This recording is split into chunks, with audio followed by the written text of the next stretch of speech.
সৃজুত পদ কমল শ্রী গুরুং বৈষ্ণবাংশ্চ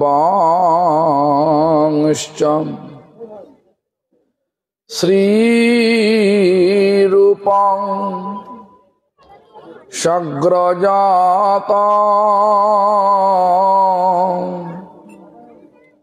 সহগণ রঘুনাথমিতং তং সজীবম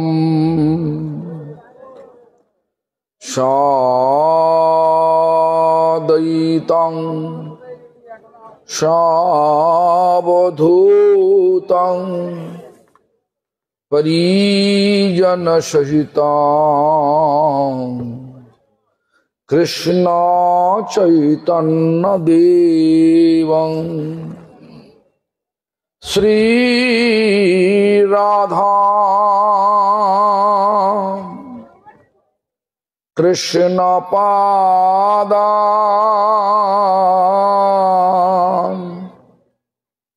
সহগণ ললিতা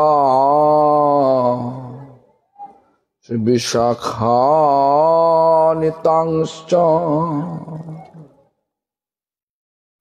হরে কৃষ্ণ কৃষ্ণ কৃষ্ণ হরে হরে হরে রাম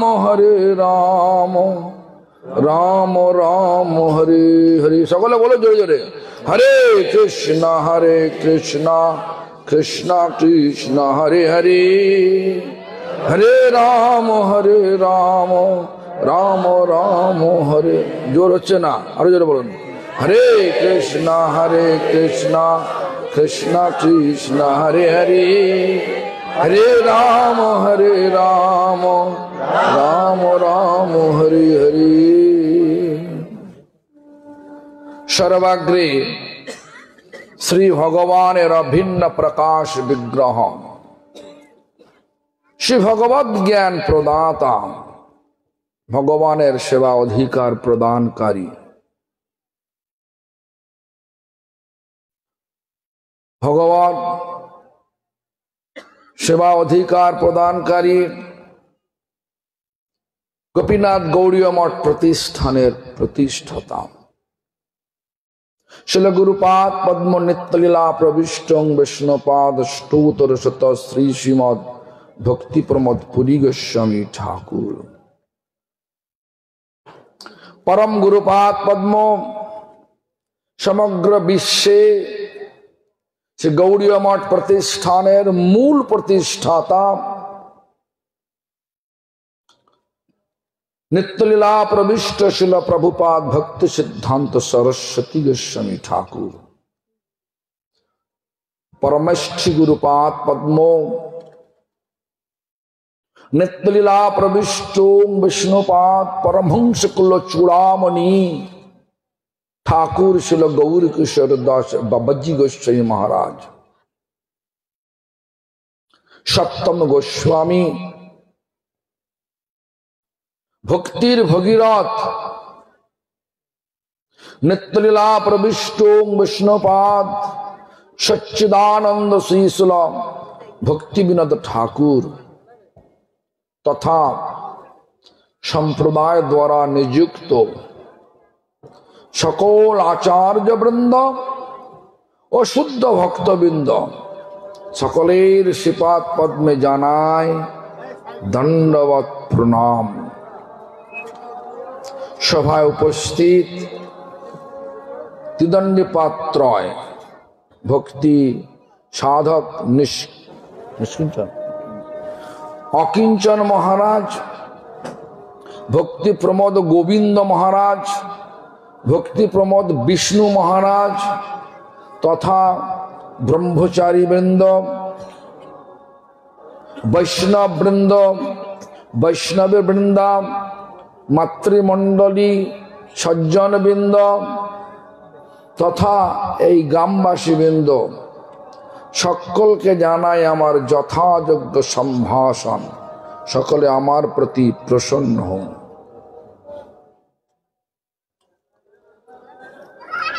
তো আজকের সমস্যাটা কি আমাদের? যদি কাউকে জিজ্ঞাসা করা যায় সমস্যাটা কি, কি বলবেন? মনে শান্তি নাই, আছে? কোথাও শান্তি নাই। যেন দাঁড়িয়ে আছি চূড়া বালির উপর দাঁড়িয়ে আছি, যত নড়ছি তত ঢুকছি, বালির ভেতর ঢুকে যাচ্ছি।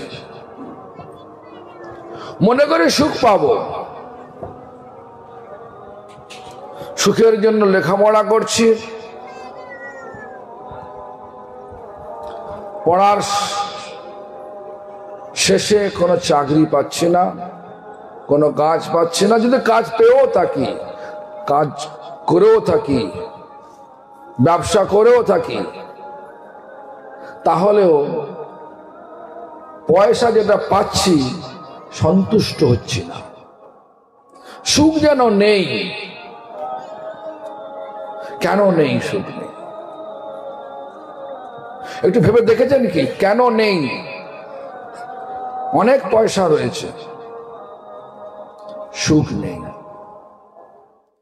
কোনো পয়সা নেই, অনেক সুখ রয়েছে। হরিদাস ঠাকুরের পয়সা ছিল নাকি? পয়সা ছিল? বলুন ছিল নাকি না? না, নামানন্দে সবসময় ছিলেন, নামের আনন্দে সবসময় ছিলেন। থাকতেন কোথায়? বাড়ি ছিলেন? বড় বড় বাড়ি ছিল নাকি? ছিল কোথায়? ছোট্ট কুটিরে শান্তিপুরে যখন এসছিলেন তখন গুফায় থাকতেন, যেখানে বিষধর সাপও ছিলেন। একটা বিষধর সাপও ছিল। সে বিষধর সাপ হরিদাস ঠাকুরকে ওই গুফায় থাকার জন্যে সাপ ছেড়ে চলে। কেন? যখন সমস্ত জনগণ বলতে লাগলো, প্রভু আপনি এখানে থাকবেন না, এখানে দেখুন না বিষের জ্বালা, সব শরীর জ্বলছে আমাদের, আপনি অন্যত্র চলে যান। হরিদাস ঠাকুর ভাবলেন যে, মনে মনে ভেবেছেন আমি এই স্থান ছেড়েই চলে যাব। অন্যত্র বলতে এই গুফা ছেড়ে অন্য জায়গায় যান, কিন্তু এই শান্তিপুর ছেড়েই চলে যাব। মনে মনে ভাবলেন, তখন বিষধর সাপটা চলে গেল। এই ধরনের সাধক, সাধনার জন্য ভগবান পাঠিয়েছেন এখানে আমাদের সকলকেই মানুষ শরীর দিয়ে। আমরা সাধনা করছি। কিরম সাধনা? সমস্ত এই দুঃখ যন্ত্রণাগ্রস্ত ভোগময় ভৌতিক জগতে আমি কি করে আরো বেশি বিত্তশালী হতে পারি তার সাধনা করছি, সকাল থেকে সন্ধ্যে পর্যন্ত। কিন্তু কখনো চিন্তা করিনি, আচ্ছা এটা নিয়ে করবোটা কি আমি? কথা তো আছে, মুদলে আঁখি সবই ফাঁকি। চোখ বুঝলে যত আপনার করায়ত্ত ছিল এগুলো কিচ্ছু থাকবে না, সব এখানে রেখে যেতে হবে। আমি দেখেছি যারা বিদেশি অনেকগুলো বিয়ে করে, অনেকগুলো বিয়ে করে, আমরা একটাতেই হাঁপিয়ে যাই। তারা একটা ছাড়ে একটা ধরে, একটা ছাড়ে একটা ধরে। তাদের সন্তান যদি হয় ওরা হিসাব করে, আমার বাবা কি মা কতগুলো বাড়ি কিনলো, কবে মরবে সেই ইনহেরিটেন্স মানে পৈতৃক সম্পত্তি আমি করায়ত্ত করব। এটাই নিয়ম হয়ে গেছে। কেউ আপন নয়, কিন্তু আপন বলে মনে করি। দেখুন না, আজকে বিবাহ করে মহিলাকে বলছে আমার স্ত্রী, কালকে বিবাহ বিচ্ছেদ করে মানে বলছে আমার এক্স ওয়াইফ। স্ত্রীকে বাংলা বলে ওয়াইফ, শিখে বাংলায় বলে স্ত্রী, মানে বাংলা স্ত্রী বলে, ইংরেজিতে বলে ওয়াইফ। আর পরের দিন যদি ডিভোর্স হয়ে যায়, এক্স ওয়াইফ, সম্বন্ধ কেটে গেল, কোনো স্থায়িত্ব নেই। কিন্তু আমরা এই অস্থায়ী ব্যবস্থার পেছনে ছুটছি আর সুখ খুঁজছি। যেখানে অস্থায়ী আছে, ব্যবস্থাটা অস্থায়ী, সেখানে কখন নিশ্চয়তা আছে? কখনই থাকে না। এই জগৎটা দুঃখ যন্ত্রণাগ্রস্ত ভোগময় ভৌতিক জগৎ, সমস্ত ব্যবস্থা ক্ষণস্থায়ী, থাকবে না। আজ আছে, কাল চলে যাবে, ক্ষয়িষ্ণু হয়ে যাবে। কিন্তু আমরা যদি তার পেছনে ছুটি, সুখ পাব। ভগবান আমাদেরকে বুদ্ধি দিয়েছেন, বুদ্ধি দিয়ে বিচার করতে হবে যে সুখটা আছে কোথায়, সেখানে যেতে হবে। সুখটা কোথায় আছে বলুন তো, বলতে পারবেন? সুখ আছে ভগবানেতে। কৃষ্ণ যিনি সকলকে আকর্ষণ করে আনন্দ প্রদান করতে সমস্ত, তিনি কৃষ্ণ। আনন্দ মানে কৃষ্ণ নিত্য, তার সব দেয়া জিনিসের নিত্য। আমাদের আত্মাটা নিত্য, এটা ভগবানের অনু অংশ, নিত্য। আজ এই শরীরে আছে, কাল আবার শরীর ছেড়ে অন্য শরীরে চলে যাবে, কর্ম অনুযায়ী অন্য শরীর পাবো। এটা ভাববেন না আমি মানুষ আছি মানুষই হব, এটা নয়। মানুষ আছি, কর্ম অনুযায়ী আমাদেরকে অসুর হতে পারে, অসুর, গাছ, গাধা। বুঝতে পারছেন আমার কথাগুলো? মানুষের পর থেকে যদি গাধা হয়ে যায় কিরম হবে? ভালো লাগবে? কিন্তু হয়েছে, প্রমাণ দিয়ে দেবো আমি। এই কিছুদিন আগেই তো কার্তিক মাস এসছিল। বদ্ধ মূর্তয় বজাদবদ তয়ামচিত ভক্তি ভাজৌ কৃত চ। বলি না আমরা? কুবের আত্মজ মানে কুবের ছেলে, তারা কে বলতো? নলকুবের মুনিগ্রীব। তাদেরকে নারদ মুনি অভিশাপ দিয়ে কি করে দিলেন? যমলার জন্য বৃক্ষ করে দিলেন। কেন? কর্ম খারাপ। কি খারাপ? সরোবরে অপ্সরাদের নিয়ে রঙ্গরসে ব্যস্ত।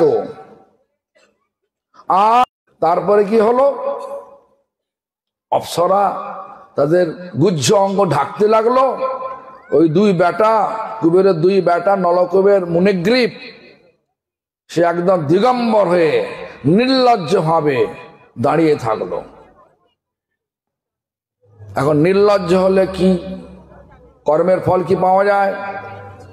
নির্লজ্জ কর্মের ফল কি? বৃক্ষজনী প্রাপ্ত হয়ে যাও। নারদ মুনি ঠিক সময় ঠিক বরটা দিয়ে দিলেন, ঠিক অভিশাপটা দিয়ে দিলেন। কি দিলেন? হে বেটা, তুই একটা নির্লজ্জ বেহায়া, আমি তো অভিশাপ দিচ্ছি, বৃক্ষজনী প্রাপ্ত হয়ে যা। হয়ে গেল বৃক্ষ, যমলার্জুন বৃক্ষ। আর মনে হয় কি বললেন? আরে তোমার বৃক্ষজনী অভিশাপ দিচ্ছে, মরিবার আমাদেরকে রক্ষা করুন। বলো আমাদের অভিশাপ হয়ে গেছে, আর ফেরানো যাবে না। তোমার একটা উপায় বলছি, তুই যখন শরণাগত উপায় বলছি। কি উপায়? না অচিরেই দাপর যুগ আসছে, ভগবান বৃন্দাবনে লীলা করবেন, তোমাদের জন্ম ওখানেই হবে, ভগবান যেখানে খেলা করবেন সেখানেই সে নন্দমার খামারে হবে। তোমরা যখন যে ভগবান কৃষ্ণের পাদ স্পর্শ মানে পা চরণ স্পর্শ করবে তখন তো মুক্তি পাবে, এর আগে পাবে না। জন্ম হলো কিনা, কর্মের ফল মূল্য কিনা। নাম শুনেছেন সাহসিক, নাম শুনেছেন সাহসিক, নাম শুনেছেন সাহসিক? দেখুন প্রহ্লাদ, হিরণ্যকশিপুর ছেলের নাম কি প্রহ্লাদ, প্রহ্লাদের ছেলের নাম কি না বিরোচন, বিরোচনের ছেলের নাম কি বলি মহারাজ, বলি মহারাজ ছেলের নাম কি বানাসুর, বানাসুরের ছেলের নাম কি সাহসিক। এই বংশ পরম্পরা। সাহসিক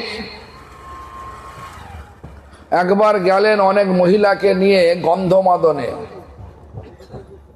গন্ধমাদনে তখন গুফাতে বসে ধ্যানরত ছিল দুর্বাসা ঋষি।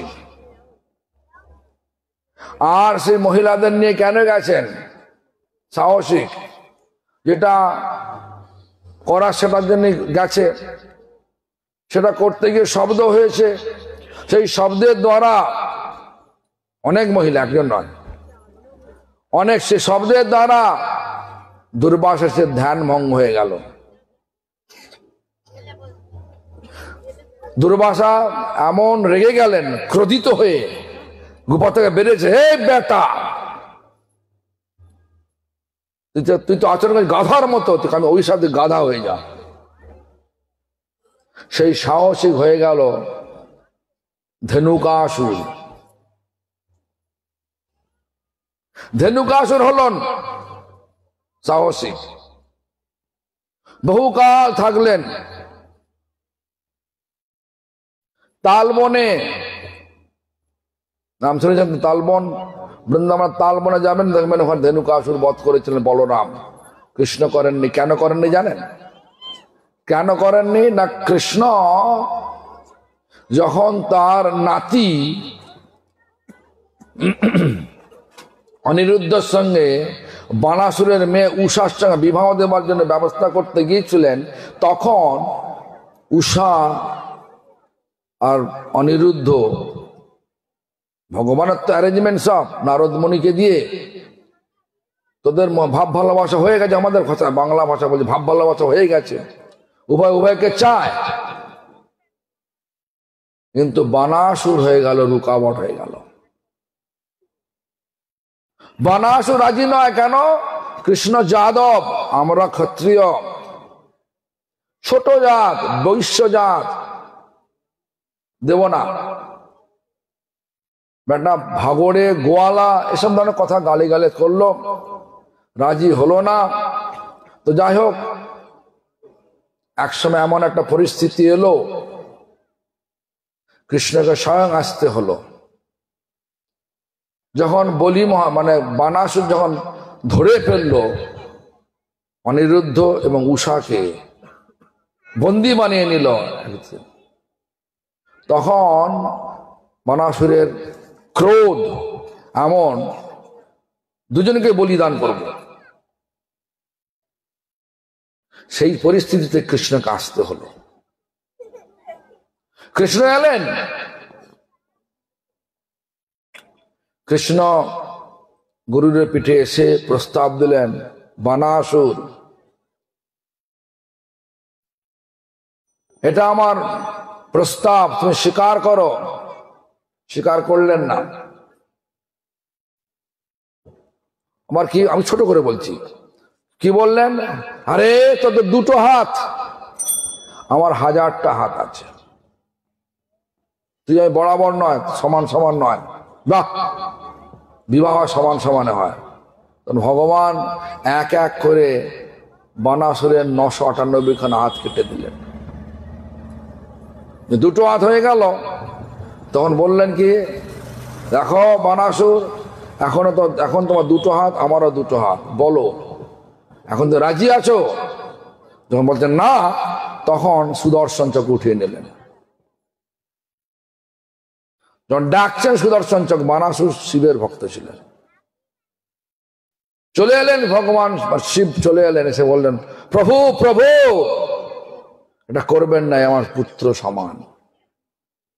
বানাসুর নিজেটা দেখলেন, আরে এ তো আমি যাকে সর্বেশ্বর ভাবছি, ভগবান ভাবছি, আর এ তো সেই সেই শিবই আমার আরাধ্য, তিনি এই কৃষ্ণের শরণাপন্ন হয়ে গেল। বলে প্রভু প্রভু বলছে, প্রভু বলছেন। আরে তখন বানাসুর বুঝতে পারলেন, তো শরণাপন্ন হলেন, শরণাগত হয়ে গেলেন। তখন উষার সঙ্গে অনিরুদ্ধের বিয়ে হলো। সেই সময় কৃষ্ণ প্রতিজ্ঞা করেছিলেন,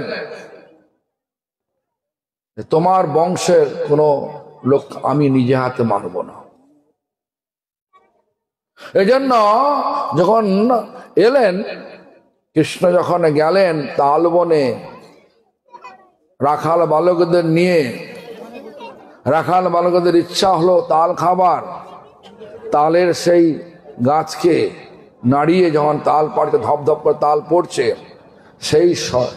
সেই শব্দেতে ধেনুকাসুর জেগে উঠল আর এসে একদম আক্রমণ করলো। আর বলরাম, কৃষ্ণ কিছু করলেন না, বলরাম দুটো ঠ্যাং ধরে, পেছনে তো ঠ্যাং ধরে ঘুরিয়ে ঘুরিয়ে তাল গাছে ডগায় ফেলে দিলেন। শেষ। এইভাবে সেই সাহসিক উদ্ধার হলো। কর্মের ফল ছাড়বে না, যতই করো না কেন। আপনি অপরকে দুঃখ দেবেন, আমি সুখে তো হয় নাকি তাই? আর আমি একটা শব্দ ব্যবহার করেছি, ভোগময় ভূমি। সবাই সবাইকে ভোগ করতে চায়, চিটিংবাজি করতে চায়। আপনি লোককে চিটিংবাজি করবেন মানে ধোকা দেবেন, আর আপনি ভালো করে থাকবেন, এটা হয় না। আজকে আপনি যাকে ধোকা দেবেন, মানে ধোকা বা খাবার ধোকা নয়, চিটিংবাজি করা, চুগলিবাজি করা, সেই দেবেন আর আপনি ভালো করে, এটা হয় না, কখনো হয় না। আমাদের সায়েন্স মানে বলছে, নিউটনের তৃতীয় সূত্র কি বলছে, প্রত্যেক ক্রিয়ারই সমান বিপরীত প্রতিক্রিয়া আছে। আপনি ধোকা দেবেন, আপনাকে ধোকা পেতে হবে, পার পাবেন না। তাহলে কি এইভাবে কি জীবন চলবে? এই দুঃখ যন্ত্রণাগ্রস্ত ভৌতিক ভোগময় জগতে সর্বক্ষণ দুঃখ পাবে, এইটাই আমাদের জন্ম নাকি? এটাই জন্যই কি ভগবান আমাদের পাঠিয়েছে নাকি? না, ভগবান এখানে এসছে নাটক করার জন্য, আমাদেরকে নাটক করার জন্য পাঠিয়েছে। নাটকটা কি? যা কিছু করো সব কিছু আমার জন্য করো, যা কিছু করবে আমার জন্য করবে। বিবাহ করো আমার জন্য করো, আমার সুখের জন্য করো। সন্ন্যাস নেবে আমার সেবার জন্য, ব্যবসা করবে আমার সেবার জন্য করো, সন্তান নেবে আমার সেবার জন্য নাও। সব কিছু আমার, মানে ভালো মা সাজতে হবে। ভালো ভক্ত মানে ভালো মা, ভালো বাবা, ভালো সবটাই ভালো, ভালো সন্তান, সবটাই ভালো হবে। আর যদি ভগবানকে বাদ দিয়ে যত ভালো হন না কেন, কখনোই কখনোই অভিনয় উত্তীর্ণ হতে পারবেন না। ভগবান অভিনয় দেখতে চায়, কিরাম মা হয়েছ, কিরাম বাবা হয়েছ, কিরাম মা হয়েছ, ভালো বাবা হয়েছ, কি মা হয়েছ, কি বা কাকা হয়েছ, কি জ্যাঠা হয়েছ, কি সন্তান, কি বলে ছেলে হয়েছ, কি মেয়ে হয়েছ, সবটাই ভগবান পরীক্ষা নেবে আমাদের আচরণের দ্বারা। আমরা যদি ভগবানকে বাদ দিয়ে সবকিছু করি, তাহলে অভিনয় ডিসকোয়ালিফাইড হয়ে, মানে অযোগ্য হয়ে গেলাম, ভগবান নেবেন না এখান থেকে। প্রত্যেকটা কার্যের দ্বারা আমরা যদি ভগবানের জন্য কর্যকে যদি ভগবানের জন্য করে থাকি, তাহলে নিশ্চয়ই ভগবান আমাদেরকে এই দুঃখ যন্ত্রণাগ্রস্ত ভোগময় ভৌতিক জগৎ থেকে নিয়ে তার জগতে নিয়ে যাবে। এটাই জন্য, এটাই অভিনয়। অভিনয়টা শুধুমাত্র আমাদের জন্য প্রযোজ্য।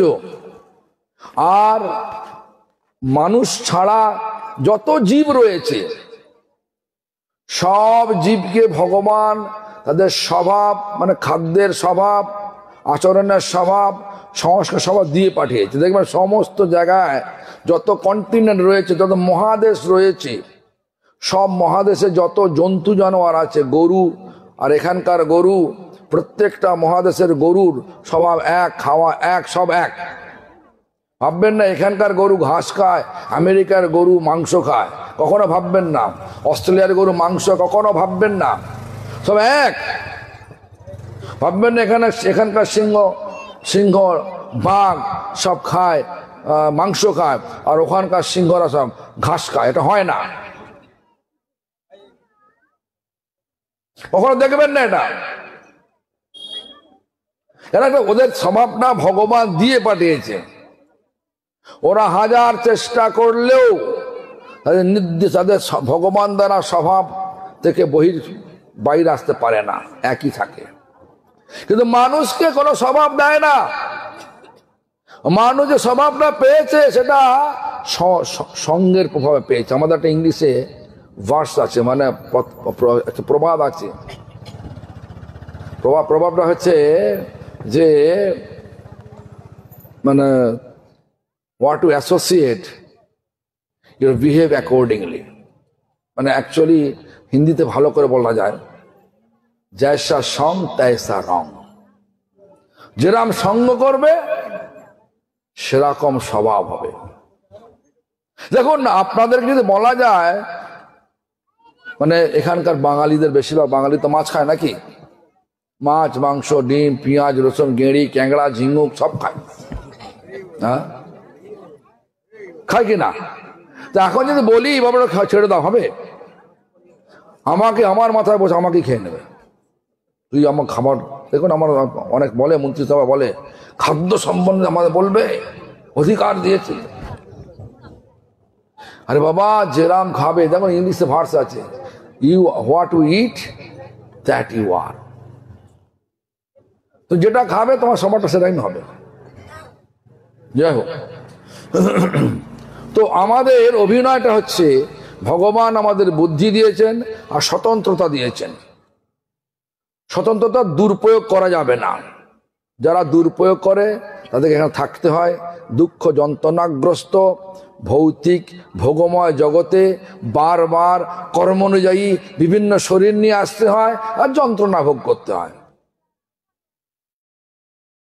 আর অভিনয় যদি ভালো করেন, যে কোয়ালিফাইড মানে যোগ্য অভিনেতা হন, যদি অভিনয় করে থাকেন, ভগবানের মন পোষণ অভিনয় করে থাকেন, সে যেখানেই থাকুন, সন্ন্যাসী হন, গৃহস্থ হন, ছেলে হন, মেয়ে হন, যাই হোক না কেন, যেই মুহূর্তে যোগ্য অভিনয় করতে পারলেন সেই মুহূর্তেই ভগবান আপনাদেরকে, আমাদের সকলকে নিয়ে যাবে কোথায়? যারা অভিনয় ভালো করছেন, যোগ্য অভিনয় তাদের নিয়ে যাবে কোথায়? ভগবানের ধামে। সেটা কিরকম? সেটা ধোকাময় জগৎ নয়, সেটা নিত্য আনন্দময়। আমরা ভালো করে বললাম, নিত্য প্রেমানন্দময়, নিত্য শান্তিময়, যেটা খুঁজছি আমরা, সারা জীবন খুঁজছি। জন্ম থেকে শুরু করে আজ পর্যন্ত আমাদের যখন থেকে জ্ঞান হয়েছে তখন পর্যন্ত আমরা, তখন থেকে এখন পর্যন্ত আমরা সর্বক্ষণ খুঁজে চলেছি কোথায় পাওয়া যাবে সেই স্থান, কিভাবে হয়ে যাবে শান্তিময়, খুঁজে চলেছি। ছুটছি যেন মরুভূমির বুকে ছুটছি। কোথায়? মরীচিকার পেছনে। কেন? জল তেষ্টা লেগে, জল খাবো।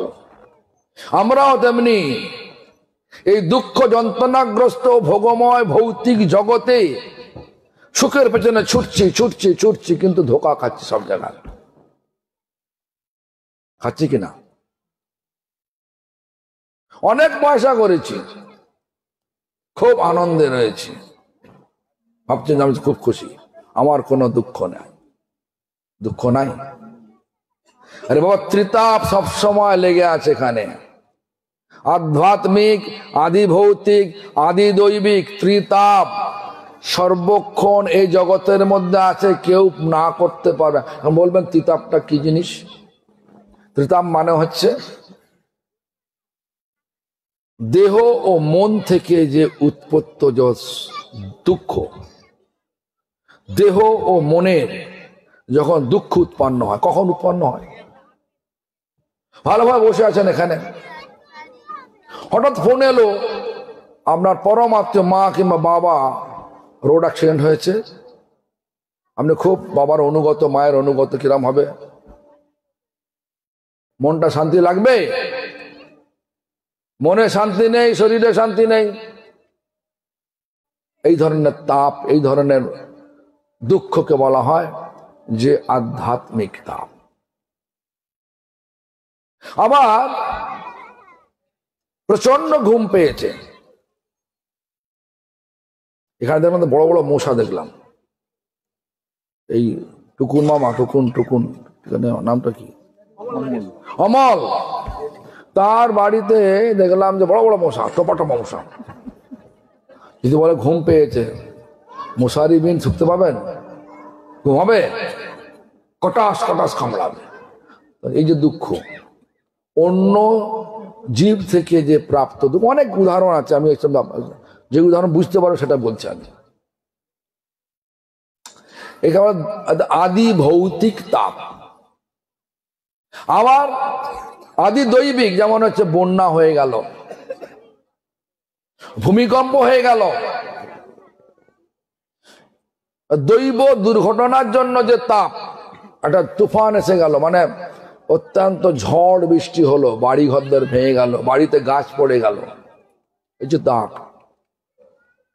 কারণটা কি? তুফান। তুফানটা করলো কে? ইন্দ্রদেব। দৈব যত যা আমাদের দুঃখ রয়েছে, দৈবিক যে দুঃখ রয়েছে, সেগুলো হচ্ছে আদি দৈবিক তাপ। তিনটে আছে এখানে, কেউ বলতে পারবে না নেই। ছেলে খুব ভালো, পড়াশোনা করছে, পড়াশোনা করে পাগল হয়ে গেল। বাবা মার সুখ হবে না দুঃখ হবে? প্রচুর পয়সা আছে, কি হবে? সুখ হবে না দুঃখ হবে? অনেক। আমার এক মামা ছিল, এখন নেই তিনি। আমরা সকলেই জানেন যে কিশোরী অয়েল মিলের আন্দুলে, কিশোরী অয়েল মিল এখানে তো কাছে, সেইখানে তো আপনি মিল চালাতেন। তা ওনার ছেলে হয়েছিল ডাউন সিনড্রোম। আমি একদিন উদয়নারায়ণপুরের কাছে সোয়ারি বলে একটা জায়গাতে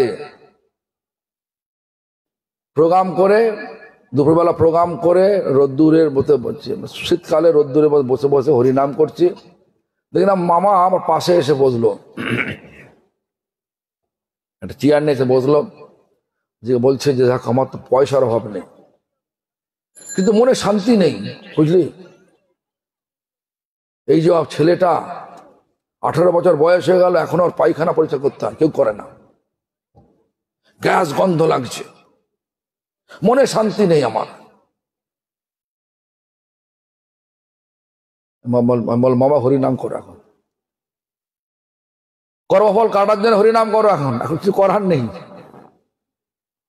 পয়সা রয়েছে, মনে দুঃখে ভরা রয়েছে। যাই হোক, এই জগতের এরকমই। আমার কাছে এমন এমন লোক আছে যাদের প্রত্যেক দিন 5 থেকে 10 লক্ষ টাকা উপায়, সব খরচা বাদ দিয়ে। তাদের বাড়িতে গেছি, তাদের বাড়িতে দুঃখ শুনেছি, ছেলে কথা শোনে না, বউ কথা শোনে না, মেয়ে কথা শোনে না। স্বামীজি উপায় বলুন। পয়সার অভাব নেই,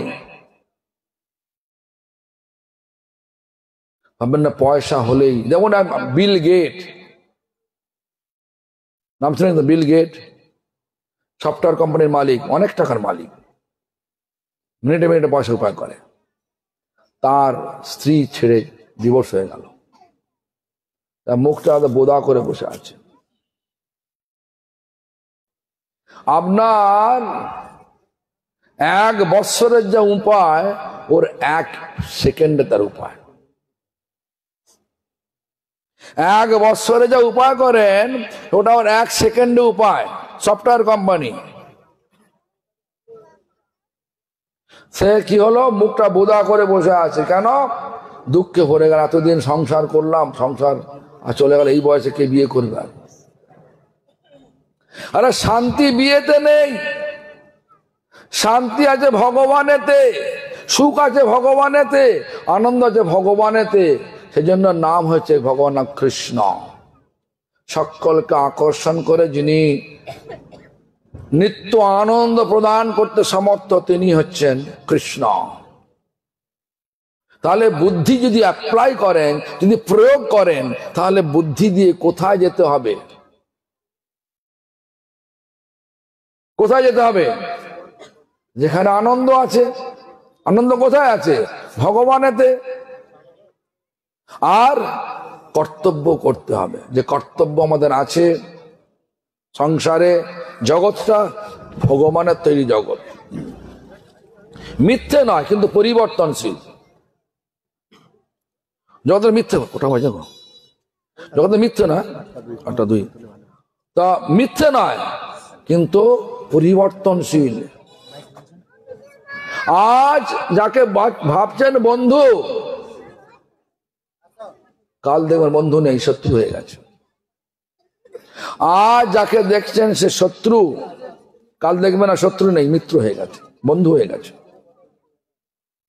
সব ক্ষণস্থায়ী ব্যবস্থা, সব ক্ষণস্থায়ী, কোনো কিছু স্থিরতা নেই। তাহলে করবেন কি বাটা? এ জগতে কিভাবে থাকতে হবে সেটা ভগবান চৈতন্য মহাপ্রভু রঘুনাথ দাস গোস্বামীকে লক্ষ্য করে আমাদের সকলকে শিক্ষা দিয়ে গেছেন। কি বললেন? মর্কট বৈরাগ্য না করলক দেখাইয়া, যথাযোগ্য বিষয় ভুঞ্জ অনাসক্ত হইয়া। মর্কট মানে বাঁদর, বাঁদরের মতো বৈরাগ্য দেখাবেন না। কেন বললেন? রঘুনাথ দাস গোস্বামী এসেছিলেন কি জন্যে? তার রাজকার্য বাদ দিয়ে তা এসেছিলেন। সমস্ত গার্ড, কি বলেন, সমস্ত দারোয়ানকে নিয়ে তাকে গার্ড দিয়ে নিয়ে এসেছিলেন। সেই সময় বললেন কি, প্রভু আমি ত্যাগী হতে চাই। ত্যাগী হলাম, কিন্তু মনে মনে খুব আশা। কি আশা? একে ভোগ, এটা ভোগ করবো, সেটা ভোগ করবো। কি ভোগ? লাভ, পূজা, প্রতিষ্ঠা সব চাই। এই জন্য বলেন মর্কট। মর্কট মানে বাঁদর। বাঁদর কি করে? বাঁদর কি খায়? মাংস খায় নাকি? ফলমূল খায়। বাঁদর ফলমূল খায়। কোথায় থাকে?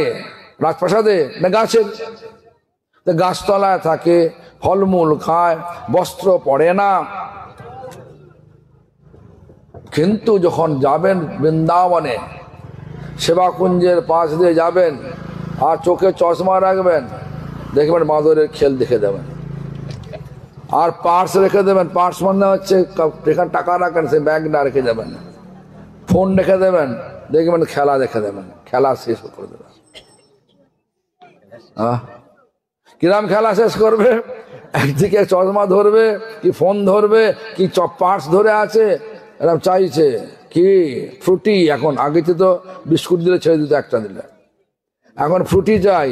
একটা দিলে হবে না, দুটো চাই। আবার এটা দেওয়া গেল, ধরে রইল, এটা তখন ধরে আছে, আবার ওটা নিয়ে আসবে, এটা ছেড়ে দেবে, একটা ধরবে, দুটো ফ্রুটি নিয়ে খাবে। আবার অনেক মহিলা বাঁদরি রেখে গিয়েছেন, যখন ইচ্ছা ভোগ করছেন। এই ধরনের বৈরাগ্য নিয়ে বৈরাগ্য জীবন অবলম্বন করা ঠিক না, জগৎকে শিক্ষা দিলেন। তারপরে কি বলে, যথাযোগ্য বিষয় ভুঞ্জ অনাসক্ত হইয়া, তোমার যা সংসারে কর্তব্য রয়েছে সেগুলো তুমি করো, কিন্তু আসক্তি ছেড়ে দিয়ে করো। এটা হচ্ছে চৈতন্য মহাপ্রভুর দ্বারা এই শিক্ষা আমাদের কাছে এসেছে, রঘুনাথ দাসের দ্বারা আমাদের কাছে এসেছে। চৈতন্য মহাপ্রভুর শিক্ষা এটা মানতে হবে, আমাদের কর্তব্য করতে হবে। ছেলের প্রতি কর্তব্য, মেয়ের প্রতি কর্তব্য, স্ত্রীর প্রতি কর্তব্য, পতির প্রতি কর্তব্য, আত্মীয়ের প্রতি কর্তব্য, পাড়া প্রতিবেশীর কর্তব্য, সবটাই করতে হবে, কর্তব্য করতে হবে। আসক্তি ছেড়ে দিয়ে, আসক্তি তৈরি করতে কোথায় না, ভগবানেতে, ভগবানের নামেতে, ভগবানের ধামেতে, ভগবানের রূপেতে, ভগবানের লীলাতে একদম নিমজ্জিত, মনকে নিমজ্জিত করতে হবে, তবে হবে আমাদের আসক্তিকরের যোগ্যতা সম্পন্ন অভিনয়। এই যোগ্যতা সম্পন্ন অভিনয় যখন আমরা করতে সমর্থ হব, তখন এই জগৎ থেকে ভগবান আমাদের মানে মায়াদেবী সার্টিফিকেট দেবেন, না এই ব্যক্তিটা সত্যিকারের ভগবান আপনাকে চায়, নিয়ে যান একে। আর অভিনয় করব বৈরাগ্য বেশ নিয়ে, হবে না। অভিনয় করবো তিলক লাগিয়ে, অন্য হবে না। সবটাই কর্তব্য করতে হবে। যেখানে যে আশ্রমে থাকে সেই আশ্রমের কর্তব্য না করলে, বলছেন চারি বর্ণাশ্রমী যদি কৃষ্ণ নাহি ভজে, সকর্ম করিলেও রৌরবে পরিমজে। চার বর্ণ, ব্রাহ্মণ, ক্ষত্রিয়, বৈশ্য, শূদ্র, আর চার আশ্রম, ব্রহ্মচর্য, গার্হস্থ, বানপ্রস্থ, সন্ন্যাস। এই চার বর্ণাশ্রমী যদি কৃষ্ণ নাই, মানে যদি কৃষ্ণকে মাঝখানে রেখে তাদের জীবনযাত্রা না চালায়, তাহলে নিজের কর্ম করলে যেমন ভাববেন আমি তো গৃহী, আমার কর্তব্য হচ্ছে ভালো টাকার বাড়ি করা, যেমন বাঙালির বাড়ি, সাহেবের গাড়ি, মুসলমানের হাঁড়ি, এটা সব শুনেছি। বাঙালিরা সাথে বাড়ি করে সারা জীবন যা কিছু বাড়ি করে ফেললো, একটা, দুটো, তিনটে, চারটে করে ফেললো। বাড়ি নিয়ে যাবে নাকি? বাড়ি নিয়ে যাবে নাকি? ধরুন আমি আমার অভিজ্ঞতা, আমি একটা জায়গায় প্রচারে গেছি, ভারতের বাইরে বলছি। মানুষটা ছিল গুজরাটি মানুষ, ছিল আফ্রিকায়, বহুদিন শিফটতার মানে বংশ পরম্পরা ওখানেই থাকেন। ইলেকট্রিক কোম্পানি আছে, PH মার্কেটিং কোম্পানি, কোম্পানির নাম দেখবেন। ওর কোম্পানি আছে কোথায়? জার্মানিতে আছে, দুবাইতে আছে, বোম্বেতে আছে, সাউথ আফ্রিকায় আছে। তো আমাকে বলছে, মহারাজ আমি একটা সবসময় চিন্তা করি। কি বাবা? যে আমি তো যখন শুই তখন তো এই ছোট জায়গা নিয়ে শুয়ে থাকি, আমার অনেক বাড়ি রয়েছে, এত করলাম কেন? আমি যখন যাই গাড়ি করে, অনেক বড় বড় দামি দামি গাড়ি আছে, আমি কিন্তু অনেক গাড়ি কিনেছি, চাই চড়ি তো একটা গাড়ি, এত কিনলাম কেন? তুমি বোঝো কেন কিনেছ? একটা ইগো, একটা প্রয়োজন। আমরা যদি আমাদের ইগো মানে অহংকারটা যদি ছেড়ে দিই, শুধু প্রয়োজনকে নিয়ে চলি, তাহলে দেখবেন আমরা সবাই সুখী। দেখবেন ইগো, যেমন ধরুন আমি একটা সাদা জামা পরলে হয়ে যায়, চলে যেত, কিন্তু আমরা ভাববো যে ওই লোকটা বিমল, আচ্ছা না বিমল শুটে, বিমল কোম্পানি শুটে, কোন কোম্পানি শুটের দাম বেশি? হ্যাঁ, লেমন, যাই হোক, ওই সমস্ত কোম্পানির শুট কিনবো। আচ্ছা এখানে তো হাজারা কি বলে, যে টেলার্স আছে ওখানে একই হয়তো, বলে চলে যায়, তো ওটা দেখাবো, এটার দাম 500 টাকা, ওটার দাম 50,000 টাকা। এটা বলে ইগো, ব্র্যান্ড ইউজ করবান, ব্র্যান্ডিং, এটা ইগো।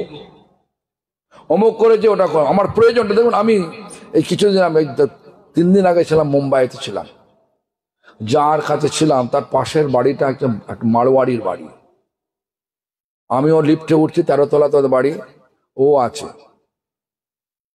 সাধারণ বস্ত্র পরে চলে গেল। তো বাড়ি যার বাড়িতে ছিলাম আমি, সে বলছে মহারাজ ওরা সাধারণ বস্ত্র, সাধারণ অ্যাপার্টমেন্টে থাকে, কিন্তু গত মাসে ওরা 9 কোটি টাকা দিয়ে পাশে একটা ফ্ল্যাট নিয়েছে, পাশের একটা জমিতে নতুন বড় ফ্ল্যাট তারা নিয়েছে। কি করে নিল? যেটা মারোয়াড়ি, এরা সবসময় প্রয়োজনকে নিয়ে চলে। ব্যবসা করতে গেলে শুধু প্রয়োজন থাকে টাকা, মুনাফা, হ্যাঁ, কিন্তু ইগোকে ওরা প্রশ্রয় দেয় না। আমরা ইগোকে মানে ইগো মানে অহংকারকে প্রশ্রয় দিয়ে আমাদের চাহিদাকে বাড়িয়ে দিয়ে মাঝখানে কিছু থাকে না, আমরা সঞ্চয় করতে পারি না। এই জন্য মাইনাস করতে হবে ইগোটাকে, মানে অহংকারটা মাইনাস করে দেয়, মানে বাদ দিতে হবে। তাহলে দেখবেন সব সমস্যার সমাধান হয়ে গেছে, সব শান্তিতে আছে।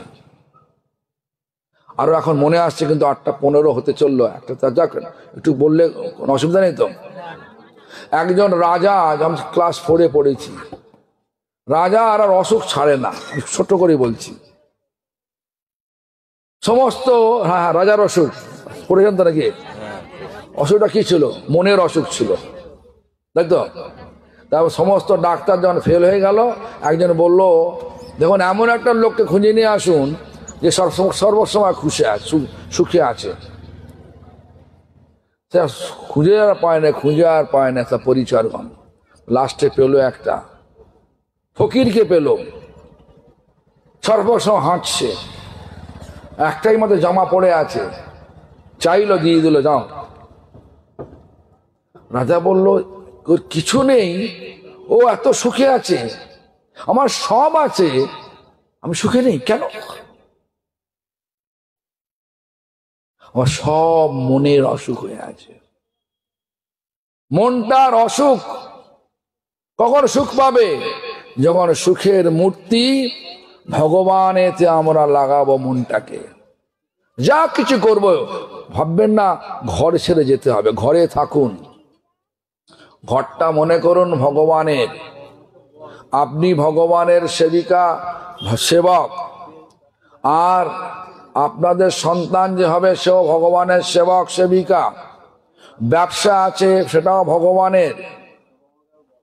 যোগ্যতা যে একাডেমিক কোয়ালিফিকেশন যে আছে সেটা ভগবান করিয়ে দিয়েছেন আমাকে দিয়ে।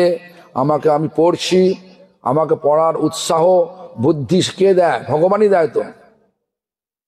তেষাং নিত্যাভিযুক্তানাং ভজতাং প্রীতিপূর্বকম দদামি, কি বলছে? বুদ্ধি যোগম। বুদ্ধিটা কে দেয়? ভগবান দেয়। যদি আমি নাস্তিক হতে চাই, সে বুদ্ধিটা ভগবান দেয়। সব বুদ্ধি ভগবান দিচ্ছে। যদি আস্তিক হতে ভগবান সেইটাও বুদ্ধি দেয়।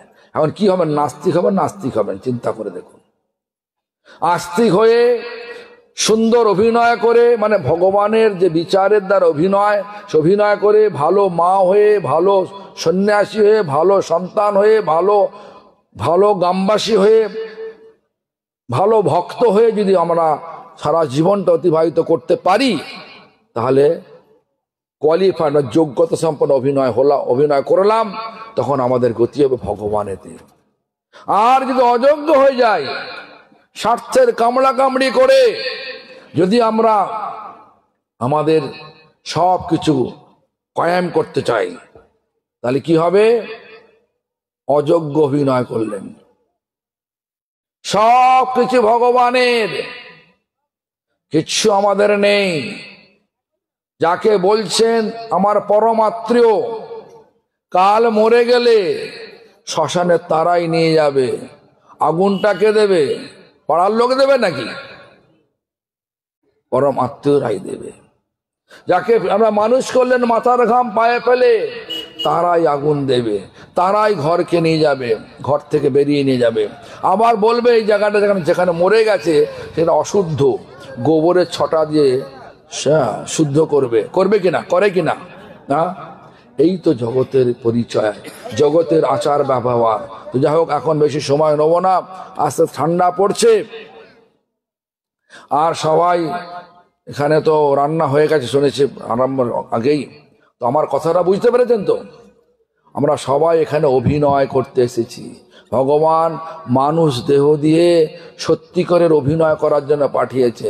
দেখবেন আমাদের শ্লোক আছে, আমার মনে পড়েছে এখন, গুরুন্ন শাশ্বত স্বজনৌন শাশ্বত পিতান্ন শাশ্বত জননীন শাশ্বত দৈবং ন শাশ্বত, দৈবং মানে দেবতা, শাশ্বত পতিন্ন শাশ্বত নো মচর্য সমপ্রেত মৃত্যুম। কারা এই জগৎ থেকে আমাদের উদ্ধার করতে পারে? তারাই পারে যারা ভগবানের সঙ্গে আমাদের পরিচয়টা কি ভালো করে বুঝিয়ে দিয়ে ভগবানের সেবায় লাগিয়ে দেয় সর্বক্ষণ। যে যে পেশায় থাকুক না কেন, কেউ হতে পারে লয়ার, কেউ হতে পারে ইঞ্জিনিয়ার, কেউ হতে পারে ডক্টর, কেউ হতে পারে সাধক। সব প্রফেশনে ভগবানের সেবা আছে। সেই সেবা নিয়ে আমরা যদি আমাদের জীবনটাকে অতিবাহিত করতে পারি, প্রত্যেকটা পদবিক্ষেপে ভগবানের সঙ্গে যোগ রেখে আমরা যদি জীবনটা অতিবাহিত করতে পারি, তবেই হবে আমরা যোগ্য অভিনয় করতে পারবো, যোগ্য অভিনয় করতে পারবো। আর যোগ্য অভিনয় হলেই প্রকৃত সুখের সন্ধান পাবো। প্রকৃত সুখ আছে ভগবানেতে। ভগবানের ধাম নিত্য আনন্দময় ধাম, প্রেমানন্দময় ধাম, শান্তিময় ধাম, যেখানে গেলে আর ফিরে আসতে হয় না, যেখানে গেলে কথাবার্তা বলার অভ্যাস হবে গানের দ্বারা, যেখানে চলবার সময় আমরা চলবো নাচতে নাচতে। যিনি গান করে নাচে সে কি দুঃখী নাকি? দুঃখী নাকি? সেই ধামটা এরকমই আমাদের ব্রহ্মাজি বলেছেন ব্রহ্মসংহিতায়। তো আমি আর আমার বলবো না, বেশি বলবো না। তো আপনারা যদি বুঝতে পারেন বলুন হ্যাঁ বুঝতে পেরেছি, তাহলে আমি এখানেই কথার বিশ্রাম দেবো। যদি না বুঝতে পারিনি তাহলে আমাকে প্রশ্ন করুন, আমি আছি। যদি প্রশ্ন না করেন তাহলে কথার এখানে বিশ্রাম হলো। আর আপনারা আমার অনুরোধ রইল, আদেশ ভাববেন না, অনুরোধ হচ্ছে যে আপনারা একটু বোঝার চেষ্টা করুন, জীবনটার মূল্যায়ন করার চেষ্টা করুন। জীবনটাকে মূল্যায়ন করতে হবে, আমি কি জন্য এসেছি, কি করছি, যাব কোথায়। প্রত্যেকটা জিনিসের একটা বাড়ি করবেন, বাড়ির করার জন্য চাই আমার আর্কিটেক্ট চাই। প্রথমে জমি চাই, জমি যদি থাকে তো আর্কিটেক্ট চাই, আর্কিটেক্ট হয়ে গেল, তারপরে আর্কিটেক্টটা ডিজাইন করে ভালো করে ইঞ্জিনিয়ারিং প্ল্যান করতে হবে, ইঞ্জিনিয়ার চাই, তারপরে কন্ট্রাক্টর চাই। সবই তো চাই, কিন্তু পয়সা চাই। এতগুলো স্ট্রাকচার যখন বরাবর চলবে তখন একটা বাড়ি হতে পারে। ঠিক তেমনি করে আমাদের জীবনটার মূল্যায়ন করতে হবে। আমরা এসেছি কি জন্যে, আমাদের গতি কোথায়, লক্ষ্যটা কি আমাদের? চির দুঃখ না চির আনন্দ? আমি তো করছি সব সময় আনন্দের জন্য ছুটছি, কেন পাচ্ছি না আনন্দ? প্রশ্ন করবেন না। বুদ্ধিটা ভালো করে কাজে লাগান, কাজে লাগিয়ে জীবনটাকে মূল্যায়নের দিকে নিয়ে যান। জীবনের চরম পরম মূল্যায়ন হচ্ছে চির আনন্দ প্রাপ্তি, চির শান্তি প্রাপ্তি, নিত্য প্রেম প্রাপ্তি, ঝগড়া প্রাপ্তি নয়। তাই আপনাদের কাছে যদি কোনো অপ্রাসঙ্গিক বলে থাকি তাহলে ক্ষমা প্রার্থী, যদি প্রাসঙ্গিক বলে থাকি তাহলে আপনারা একটু বিচার করবেন। আর আমার মতো এই অযোগ্য ব্যক্তিকে একটু হাত তুলে আশীর্বাদ করবেন। আপনারা সকলে একটু আমার কল্যাণের জন্য আজকের যে অনুষ্ঠান আয়োজন করেছেন, সেই অমিয় বাবার নাম অমিয় প্রভু এবং তার পরিবারের সকলের জন্য একটু জোরে হাত তুলে একটু জোরে হরিনাম করতে পারবেন? করুন, বলুন জোরে, যত জোরে। কৃষ্ণ